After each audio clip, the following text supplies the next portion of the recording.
अस्सलाम वालेकुम students, welcome back to my channel. I hope you are doing well. जैसे कि आप जानते हैं, हम चैप्टर नंबर 1 कंप्यूटर नेटवर्क्स पढ़ रहे हैं और आज है हमारा लेक्चर नंबर 4।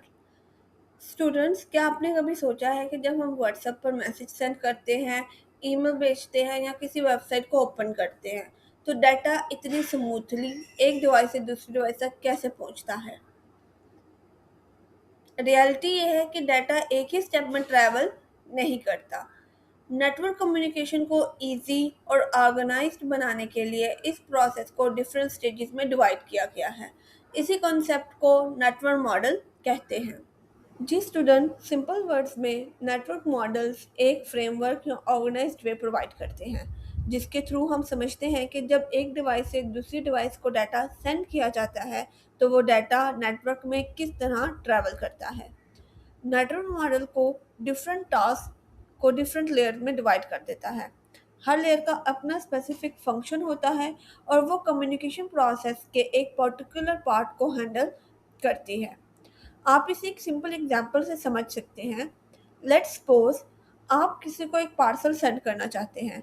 सबसे पहले आप पार्सल में चीज़ पैक करेंगे, फिर आप उस पर रिसीवर का एड्रेस लिखेंगे, फिर कुरियर सर्विस उसे ट्रांसपोर्ट करेगी और फाइनली पार्सल रिसीवर तक पहुंच जाएगा।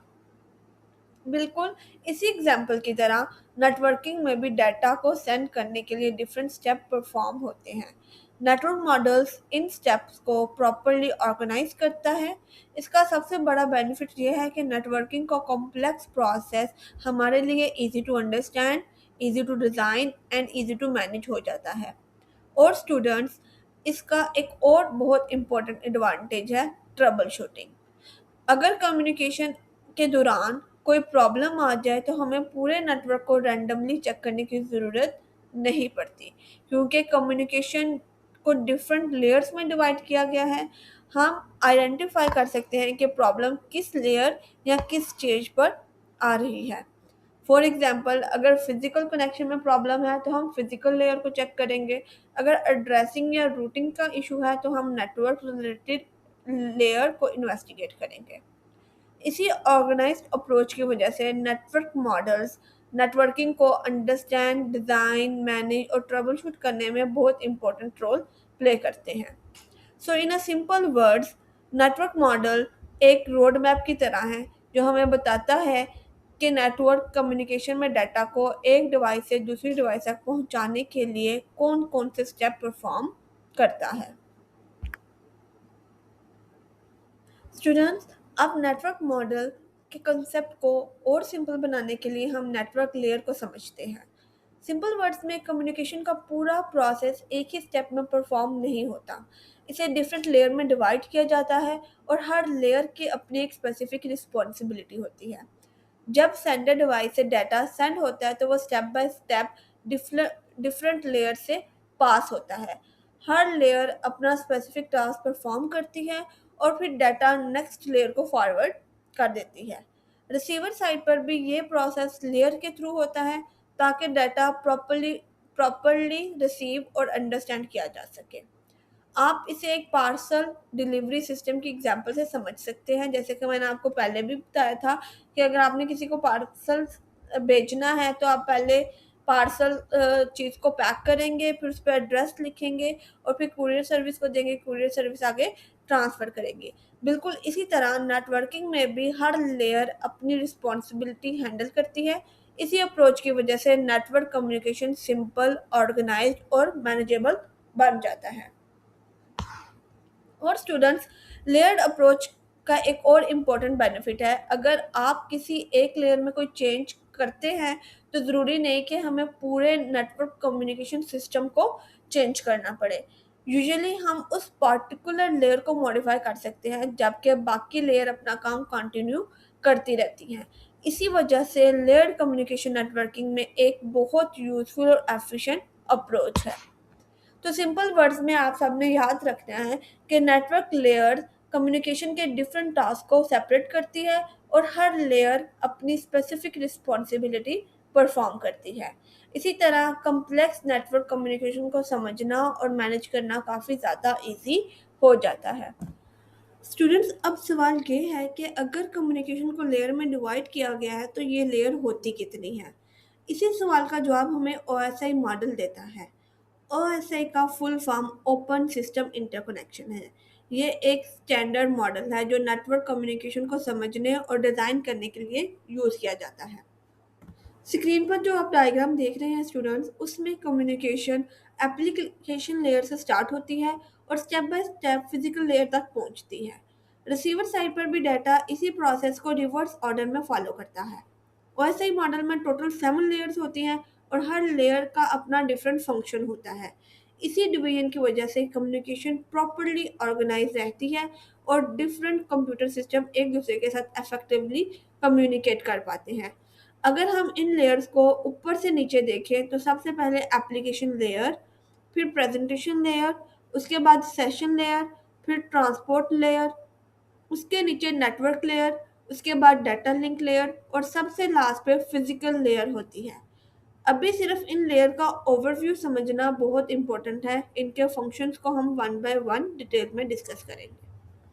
अब हम इन लेयर्स को स्टडी करते हैं कि एक्चुअल में इनका क्या फंक्शन है। सबसे पहला आ जाता है अपर लेयर्स। अपर लेयर में सबसे पहली लेयर आती है एप्लीकेशन लेयर। ये लेयर डायरेक्टली यूजर के साथ इंटरेक्ट करती है और ईमेल, वेब ब्राउज़र और फाइल ट्रांसफ़र जैसे नेटवर्क सर्विसेज प्रोवाइड करती है। Second one, presentation layer. Data को प्रॉपर फॉर्मेट में कन्वर्ट करती है ताकि सेंडर और रिसीवर दोनों उस इंफॉर्मेशन को इजीली अंडरस्टैंड कर सकें। Third one, session layer. Session layer communication session को इस्टेब्लिश, मेंटेन और एंड करती है। इसके बाद आता है नेटवर्क लेयर। इस लेयर की रिस्पॉन्सिबिलिटी होती है कि रूटिंग यानी डाटा के लिए बेस्ट पाथ सेलेक्ट करना ताकि इंफॉर्मेशन अपने करेक्ट डेस्टिनेशन तक पहुंच सके। नेटवर्क लेयर के बाद ट्रांसपोर्ट लेयर होती है। इसका मेन काम रिलायबल डाटा डिलीवरी को इंश्योर करना होता है कि यानी डाटा कंप्लीट और प्रॉपर्ली रिसीव हुआ है या नहीं। अब है लोअर लेयर। लोअर लेयर में डाटा लिंक लेयर आता है। इस लेयर का फोकस ये होता है कि डाटा एरर फ्री ट्रांसफ़र के साथ नेक्स्ट डिवाइस तक पहुंच सके। अगर ट्रांसमिशन के दौरान कोई एरर आ जाए तो उसको कंट्रोल करने में भी ये लेयर हेल्प करती है। लास्ट वन आ जाता है फिजिकल लेयर। जब भी डाटा नेटवर्क के थ्रू सेंड किया जाता है तो ये लेयर उस डाटा को इलेक्ट्रिकल, ऑप्टिकल या रेडियो सिग्नल्स के फॉर्म में ट्रांसमिट करती है। इसी लेयर का रिलेशन केबल्स, कनेक्टर्स और ट्रांसमिशन मीडियन मीडिया से होता है। जी स्टूडेंट्स, हमने नेटवर्क मॉडल को देखा, लेयर्स के फंक्शंस को ओवरव्यू किया। अब है next topic network protocols. Students, अगर हम सब डिफरेंट लैंग्वेज बोलना शुरू कर दें और किसी को किसी लैंग्वेज में समझ ना आए तो कम्युनिकेशन पॉसिबल होगी? तो ऑब्वियस बात है कि नहीं। बिल्कुल इसी तरह कंप्यूटर भी बिना रूल्स के एक दूसरे के साथ कम्युनिकेट नहीं कर सकते। इसलिए नेटवर्किंग में प्रोटोकॉल यूज़ किया जाता है। सिंपल वर्ड्स में network protocol is the set of rules for communication. ये रूल्स डिफाइन करते हैं कि डाटा किस फॉर्मेट में सेंड होगा, किस तरह रिसीव होगा और ट्रांसमिशन के दौरान अगर कोई एरर आए तो उसको किस तरह हैंडल किया जाएगा। नेटवर्क की हर डिवाइस इन्हीं प्रोटोकॉल को फॉलो करती है। अगर सेंडर और रिसीवर सेम प्रोटोकॉल यूज़ ना करे तो कम्युनिकेशन प्रॉपरली इस्टेब्लिश नहीं हो सकती। इसी वजह से प्रोटोकॉल स्मूथ, रिलायबल और ऑर्गेनाइज डाटा एक्सचेंज को पॉसिबल बनाते हैं। जी स्टूडेंट्स, नेटवर्किंग में बहुत से प्रोटोकॉल यूज होते हैं, लेकिन इस चैप्टर में आप लोग टीसीपी आईपी, एचटीटीपी, एफटीपी और डीएनएस के बारे में स्टडी करोगे। आप इसको फर्दर आगे डिटेल में स्टडी करोगे कि ये क्या होते हैं और इनका फंक्शन क्या है, ये कैसे काम करते हैं। जी स्टूडेंट्स, अब सबसे इम्पोर्टेंट प्रोटोकॉल की बात करते हैं जो ऑलमोस्ट हर नेटवर्क में यूज होता है। ये है टीसीपी आईपी। टीसीपी आईपी का full form transmission control protocol and internet protocol है। एक्चुअली ये दो प्रोटोकॉल का कॉम्बिनेशन है जहां दोनों अपना अपना स्पेसिफिक फंक्शन परफॉर्म करते हैं। टीसीपी का मेन काम ये इंश्योर करना होता है कि डाटा कंप्लीट और करेक्ट ऑर्डर में डेस्टिनेशन तक पहुंच जाए। अगर स्टूडेंट ट्रांसमिशन के दौरान कोई पैकेट मिस हो जाए तो टीसीपी उसको दोबारा रिसीव करने की रिक्वेस्ट करता है। इसलिए टीसीपी रिलायबल कम्युनिकेशन प्रोवाइड करता है। दूसरी तरफ है आईपी। आईपी का काम डाटा के एड्रेसिंग और रूटिंग को मैनेज करना होता है। ये डिसाइड करता है कि डाटा को सोर्स से डेस्टिनेशन तक किस पाथ से ट्रैवल करना है। अगर सिंपल एग्जांपल लें अगर आप एग्जांपल लें तो टीसीपी को एक केयरफुल कुरियर सर्विस समझ लीजिए, जो चेक करती है कि हर पार्सल सेफली डिलीवर हुआ या नहीं, जबकि आईपी उस कुरियर को करेक्ट एड्रेस और रूट प्रोवाइड करती है। दोनों मिलकर डिवाइसेस के दरमियान कम्युनिकेशन को पॉसिबल बनाते हैं।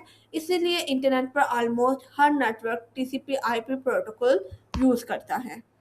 स्टूडेंट सोचें, जब आप ब्राउज़र ओपन करते हैं और गूगल या यूट्यूब की वेबसाइट विजिट करते हैं तो ब्राउज़र वेबसाइट का डाटा किस प्रोटोकॉल की हेल्प से रिसीव करता है। यहाँ HTTP यूज़ होता है। HTTP का full form hyper text transfer protocol है। इसका main purpose web pages transfer करना है। ये प्रोटोकॉल ब्राउज़र और वेब सर्वर के दरमियान कम्युनिकेशन इस्टेब्लिश करता है। फॉर एग्जांपल आप डायग्राम में देखो, जब भी क्लाइंट या आप किसी वेबसाइट का एड्रेस टाइप करते हैं, ब्राउज़र HTTP की हेल्प से सर्वर से वेब पेज की रिक्वेस्ट करता है और सर्वर उसका रिस्पॉन्स भेज देता है। लेकिन सिर्फ HTTP यूज़ करना सिक्योर नहीं होता, क्योंकि इसमें इंक्रिप्शन अवेलेबल नहीं होती। इसलिए तो स्टूडेंट्स आजकल ज़्यादातर वेबसाइट HTTPS यूज़ करती हैं। HTTP का सिक्योर वर्जन है, जो SSL TLS इंक्रिप्शन प्रोवाइड करते हैं। इस इंक्रिप्शन की वजह से पासवर्ड्स, ऑनलाइन पेमेंट्स और पर्सनल इंफॉर्मेशन हैकर के लिए रीड करना बहुत ज़्यादा मुश्किल हो जाता है। इसीलिए जब भी आप किसी वेबसाइट के एड्रेस के साथ HTTPS लिखा देखें, तो इसका मतलब है कि कम्युनिकेशन सिक्योर है। जी स्टूडेंट्स, कभी हमें सिर्फ वेब पेजेस नहीं बल्कि कंप्लीट फाइल ट्रांसफ़र करनी होती है। इसके लिए हम FTP यूज़ करते हैं। FTP का full form file transfer protocol है। जैसे कि नाम से ही क्लियर है कि इसमें पर्पस कंप्यूटर के दरमियान फाइल्स अपलोड और डाउनलोड करना है। फॉर एग्जांपल, एक डेवलपर ने अपने कंप्यूटर में एक फ़ाइल बनाई है और अब उस फाइल को उसने सर्वर में अपलोड करना है, तो वो FTP प्रोटोकॉल का यूज़ करेगा।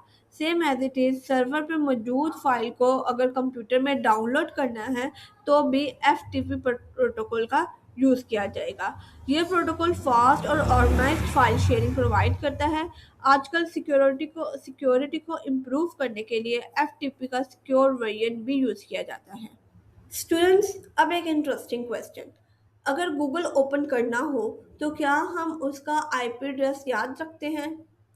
तो आंसर है नहीं। हम सिर्फ गूगल टाइप करते हैं और गूगल ओपन हो जाता है। लेकिन कंप्यूटर वेबसाइट को नाम से नहीं बल्कि आईपी एड्रेस से आइडेंटिफाई करता है। यहाँ पर डीएनएस का रोल शुरू होता है। डीएनएस का full form domain name system है। इसका मेन फंक्शन वेबसाइट नेम्स को आईपी एड्रेसेस में कन्वर्ट करना होता है। जब भी फॉर एग्जांपल आप ब्राउज़र पे किसी वेबसाइट का नाम लिखते हैं तो डीएनएस उस नाम का कॉरस्पॉन्डिंग आईपी एड्रेस फाइंड करता है और ब्राउज़र को प्रोवाइड कर देता है।